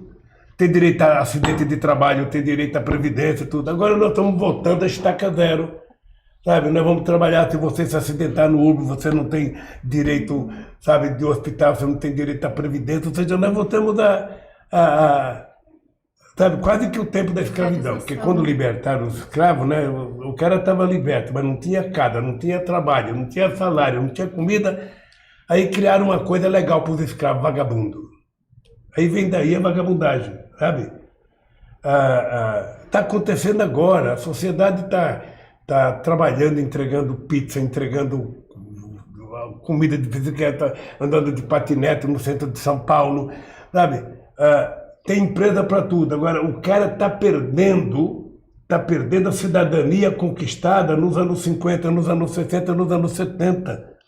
Os direitos que nós estamos perdendo não foi ganho de graça e dado por um empresário, foi muita guerra, muita luta de trabalhador. Eu lembro, eu era moleque, eu participava da greve de 62, era uma greve, era porrada a greve, era muita... Eu tinha dó porque o pessoal jogava bolinha de gude para os cavalos cair. Me dava uma pena, o cavalo não tinha nada a ver com a greve. Estava apenas levando o ignorante em cima dele. Às vezes jogava batatinha com prego. Era muita maldade. Então, eu acho que o movimento sindical, Ana, eu tenho discutido com alguns companheiros que é preciso a gente repensar o nosso discurso para o momento que estamos vivendo. Sabe? Repensar e ter condições de fazer uma proposta nova. Porque, veja, em 80, eu era presidente do Sindicato de São Bernardo, a Volkswagen tinha 44 mil trabalhadores. Eu ia fazer a assembleia às 4 horas da manhã, era para 20 mil trabalhadores. Era uma cidade que parava. Hoje tem 12 mil e produz menos do que produzia. Produz o dobro do que produzia naquela época. Então, eu acho que o movimento sindical está com um pepino na mão. Primeiro, porque o governo está desmontando a estrutura sindical, sabe? Segundo, acabou cortando o dinheiro do sindicato. E terceiro, os trabalhadores estão desaparecendo. Estão desaparecendo. O que é um trabalhador hoje? O cara trabalha por conta, o cara não se sente trabalhador. Embora esteja ganhando pior, embora tenha menos, estabilidade, não tem nada. Presidente. Então eu acho que o movimento sindical tem um desafio nesses próximos tempos, que é repensar o papel do movimento sindical. Repensar o papel do movimento sindical.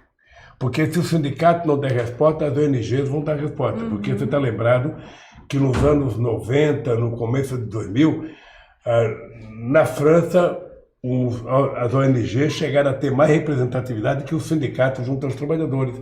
Então o sindicato não pode mais ser apenas brigando por aumento de salário. O sindicato tem que brigar quando aumenta o preço do ônibus, quando aumenta o preço do aluguel, sabe? Porque é tudo. Claro, tudo envolve diretamente o trabalhador. Diretamente nele. Então, aliás, eu acho que você poderia levar algum companheiro sindicalista importante no nocaute para discutir com ele. Claro, não, já foram vários. Algum importante para discutir com ele. Paulão, Caio, já foi, o Wagner, ex-presidente da CUT, já foi. Tem que falar Isso. Essa é a minha agonia. Sabe? É que você Está tudo muito diferente, ou seja, é bom a modernização, é bom a internet, é bom a automação, agora tudo isso tem demonstrado que vai tirando. Eu fico imaginando o que será da humanidade daqui a 50 anos, ou seja, não vai ter emprego. Então as pessoas vão ter que, o Estado vai ter que criar uma bolsa, como é que fala? Bolsa família para todo mundo. Você percebe? É difícil. Mas isso é bom porque exige que a gente pense também. Quando caiu o muro de Berlim, que os velhos comunistas ficaram chateados, meu irmão Frechico ficou chateado, acho que você ficou chateado, eu dizia que bom que caiu o muro de Berlim, porque pelo menos vai permitir que a esquerda repense, sabe, o que a gente quer daqui para frente. Porque não estava tudo resolvido no manifesto, né, meu caro? Lamentavelmente, hoje eu sou um cara feliz de ver a Rússia assumindo um papel de protagonismo para poder falar para os americanos bem devagar. Presidente, por falar em soberania, tem dois aspectos aí da perda de soberania do Brasil que eu queria que o senhor considerasse. Primeiro é a questão diplomática, que foi uma das partes mais importantes do seu governo. Como é que o senhor viu o Brasil, pela primeira vez em 30 anos, na ONU, votar a favor do bloqueio norte-americano contra Cuba, com 2 outros votos a favor só, Estados Unidos e Israel? O resto do mundo votou contra. Vergonha, sinceramente, explica é uma isso? vergonha. É uma vergonha de alguém que não se respeita. Porque não é um negócio de esquerda. Fernando Henrique, o governo Fernando Henrique votou. É o comportamento de alguém que não se respeita. Sabe, esse pessoal do Bolsonaro não tem o menor respeito por eles próprios, pelo nosso país. Sabe, ser solidário a Cuba é uma questão de defender a soberania de um país. Os americanos não têm o direito de fazer tudo, eles acham que pode fazer bloqueio, acham que pode fazer uma série de coisas. Sabe, e o bloqueio, às vezes, é mais mortal do que uma guerra. Porque na guerra é briga de exército contra exército. No bloqueio, você mata criança, você mata velho, você mata mulher no hospital. Então, sinceramente, foi uma coisa vergonhosa, sabe, que é merecedora de repúdio. Tá, e para encerrar, presidente, todo mundo pergunta o seguinte: estão entregando pré-sal, estão aprovando a Previdência, aprovaram a lei de mudança das relações de trabalho. Há esperança de que isso seja revertido num governo progressista? Se o senhor fosse presidente da República hoje, o que é? Tem que mandar uma PEC, tem que chamar constituinte? Você está lembrado que num documento que eu escrevi na cadeia, eu disse: as pessoas que estão comprando as empresas estatais têm que levar em conta que o povo pode não concordar com isso. Em algum momento o povo pode tomar uma decisão de falar: nós vamos readquirir nossas empresas. Sabe? Porque, na verdade, o que eles estão desmontando é a capacidade do Estado brasileiro interferir, sabe, nas políticas públicas desse país, nas políticas de financiamento. Porque na crise de 2008, se não fosse uma instituição como o BNDES, sabe, nós tínhamos ido para a bancarrota. Então, o que nós fizemos? É dinheiro na veia para o BNDES emprestar para gerar emprego nesse país. É os bancos públicos fazer empréstimo que o banco privado não queria fazer. Sabe, e nós conseguimos fazer com que o Brasil fosse o último país a entrar na crise e o primeiro a sair da crise. A vender uma Petrobras, gente, uma Petrobras não é uma empresa de petróleo só, ela é uma empresa do desenvolvimento nacional. A quantidade de empresas que circundam em torno da Petrobras é muito grande. Quando a gente descobriu o pré-sal, eles diziam que a gente tinha descoberto o pré-sal, mas não ia valer nada porque a gente não conseguia explorar, que era muito alto. Eu mesmo tinha dúvida. Hoje, o barril do petróleo do pré-sal está $5. Na Arábia Saudita, está $3,06. Significa que nós estamos tirando o petróleo de 6 mil metros de profundidade. Que é quase gasolina. Sabe? Que é igual o preço da Arábia Saudita. Barril de petróleo percebe? Pode cair para $10, Então, continua viável. O Brasil deveria utilizar o pré-sal para recuperar o que nós não fizemos no século XX, ou seja, desenvolver tecnologia, desenvolver educação, pagar a dívida para a educação, desenvolver a saúde brasileira.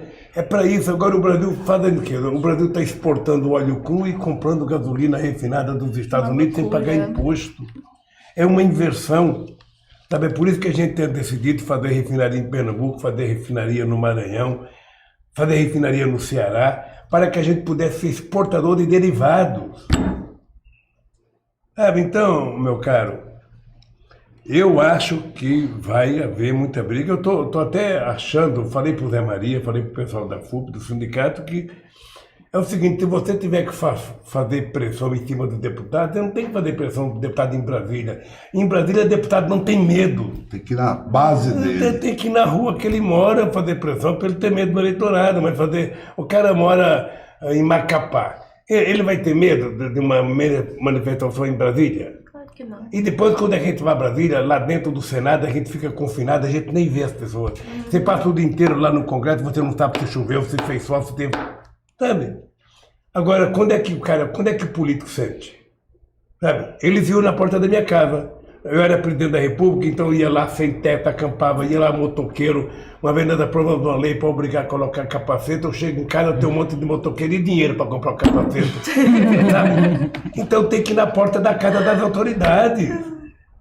Os caras acham ruim, o Lula está pedindo para ir na porta da casa da gente fazer pressão. Político não funciona sem pressão. Não funciona. É por isso que a Polícia Federal faz muita pressão, é por isso que o Ministério Público faz muita pressão, é por isso que os empresários... Empresário não faz pressão, empresário faz lobismo. Cada empresário tem um escritório em Brasília, tem um amigo do deputado, um amigo do presidente, um amigo não sei das quantas. E nós vamos fazer passeata em Brasília. Brasília não é lugar de fazer passeata. Faça passeata na sua cidade. Faça passeata no seu estado. Como escritor, eu não poderia deixar de encerrar essa entrevista perguntando para o senhor o seguinte: qual foi o livro? O senhor leu demais na cadeia. Eu fui lá numa das visitas, eu vi uma pilha atrás do guarda-roupa que batia no teto dos livros que o senhor tinha lido. Qual foi o livro que mais marcou o senhor de todas as leituras que o senhor fez na cadeia? Pois é, eu li um livro que me despertou muito para a questão africana, que foi um livro, acho que era Defeito de Cor, de uma moça que contou uma história engraçada. Ela ia para Cuba, ela queria ir para Cuba e ela foi no aeroporto e mexendo lá naqueles negócios que tem cartão postal, caiu um negócio, sabe, no chão. Ela foi pegar, era a história dos malês na Bahia. Então ela se interessou, foi, alugou uma casa na Bahia para poder tentar aprender. Chegou lá, ela percebeu, ela pensava que não tinha nada escrito sobre malê. Chegou lá, descobriu que tinha muitas coisas escritas sobre malê. Depois de um tempo ela voltou para o Brasil. Aí depois ela tirou a fotografia da mulher, voltou para entregar a fotografia e foi na casa da mulher e viu um monte de papel. Uma criança desenhando com os papel com um monte de história atrás. Ela começou a perceber que era história... Tinha muita coisa dos africanos e dos malês. Aí ela resolveu, falando para a mulher: onde estava esse documento? Esse documento estava na igreja lá, estava no arquivo lá. O padre foi embora e mandou a gente cuidar disso, jogar fora. Tanto que... Aí ele escreveu um livro maravilhoso, Defeito de Cor. Depois eu li, eu esqueci o nome do menino de Minas Gerais, da biografia do Tiradentes. Lucas Figueiredo. Eu não conheço o Lucas, não, mas era uma obra-prima. Que bom que o senhor gostou, é uma bela história. Depois eu li um livro que eu não lembro, eu não guardo muito o nome de estrangeiro, um livro sobre o petróleo, sabe? Um livro com mais de 1000 páginas que me fez ter ciência, sabe, de que desde 1859 que os americanos brigam no mundo por causa do petróleo. Sabe? É por isso que me fez a certeza de que a Lava Jato é encomenda americana para destruir o nosso pré-sal e entregar para eles. É isso. Presidente, eu quero agradecer muito em nosso nome, em nome do nosso público no Brasil e pelo mundo afora. Tem gente que manda dinheiro para nós da Austrália, pingadinho ali, para ajudar a gente aqui da Escócia. E para todo esse pessoal, eu queria, em nome de todo esse pessoal, queria agradecer muito ao senhor o privilégio de ter escolhido o Nocaute para dar a sua primeira entrevista ao vivo, depois de ter saído desse martírio, desse inferno de 580 dias na cadeia.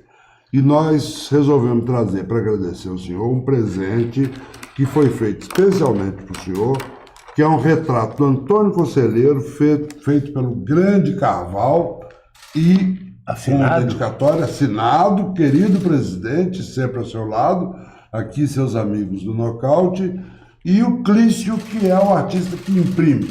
É um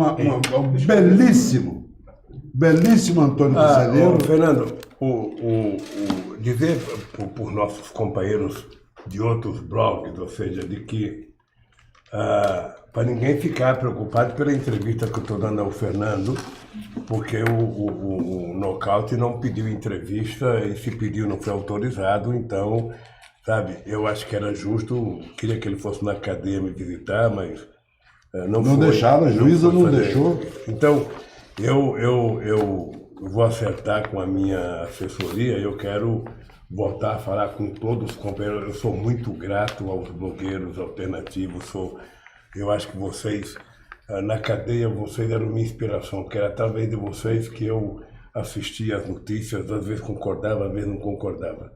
Então, eu quero dizer, Crispiniano, que você precisa cuidar disso com carinho, porque eu não quero... Já chega a minha briga com a Globo, eu não quero brigar com os blogueiros sujos. E ao invés de você perguntar para mim, me dê uma resposta. Quando é que o livro sobre o governo Lula e sobre o Lula vai sair? Ele está me enganando desde 2011. O senhor, por acaso, já leu algum livro que nunca saiu?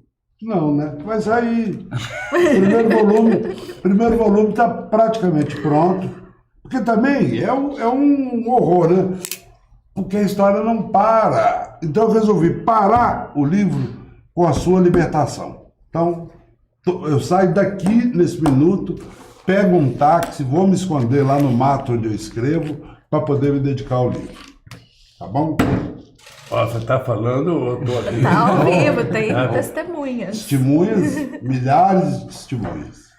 Obrigado. Muito bem, obrigado você, querido. Obrigado, Ana, obrigado. Olha, foi um prazer. Para nós também. Tinha vontade de conhecer vocês. Continue falando de política externa como você fala, sabe? Sempre convidando pessoas interessantes para conversar. Ana, continue sorrindo como você sorri, sabe? Faz bem para a alma. E você continue sendo esse velho comunista que você é, sabe? Sempre agradável e muito respeitado. Você veja uma coisa, o companheiro Fernando não é do PT e a minha relação com ele, eu nunca me preocupei em saber se ele era do PT, se não era, se ele era coercista, se não era. Ele é meu amigo, tá? E isso é o que vale. Então, Fernando, obrigado. Meus mais profundos respeitos, sabe? Espero que o livro fique pronto enquanto eu estiver vivo, porra. Porque... Pelo amor de Deus. Eu sou materialista místico. Está 102 anos, tá, né, presidente? Até a próxima. Muito obrigado, presidente. De verdade. Muito obrigada, presidente. Obrigado, presidente. Obrigado, pessoal. A todas e a todos que nos prestigiaram.